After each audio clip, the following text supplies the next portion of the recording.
अरे बाबा बाबा बाबा, एवढे कॅन्डल आहे कशासाठी बाबा बाबा, एवढे कॅन्डल?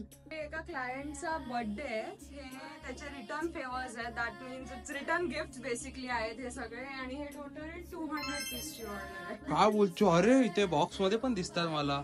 अरे हे कॅन्डल आले ना, पुन्हा घरात एकदम सुवास सुटलाय रे, एक नंबर. मी एक जरा हात लांब बघू का? शपथ, काय सुंदर कॅन्डल आहे रे. मोस्ट ऑफ द कॉर्पोरेट ऑफिसेसला मीच कॅन्डल सप्लाय करते. महिन्याला अराउंड 4,000 मध्ये कॅन्डल्स असतात बाबा. आणि हे बेस्ट असतात बर्थडेचे रिटर्न गिफ्ट साठी. कॉर्पोरेट मध्ये हॅम्पर्स पण बनवून देऊ शकतो आपण. आणि बेसिकली आपण गिफ्टिंगच नाही, बाकी सगळ्या पर्पसेसला पण युज करू शकतो. जसं का फेस्टिव्ह कॅन्डल्स पण येतात. ताई तुझ्या या कामाला बाई सल्यूट आहे. तर मंडळी, तुम्ही इकडे माझ्या हातात कॅन्डल बघताय, तर पूर्ण पॅकेजिंग वगैरे एक नंबर आहे. बरोबर, इव्हेंट असतील, बर्थडे गिफ्ट असतील, त्यामध्ये प्रोडक्ट तुम्ही देऊ शकता. खाली त्यांचा कॉन्टॅक्ट नंबर आणि त्यांचा पेज देईल, त्यांना तुम्ही कॉन्टॅक्ट करा.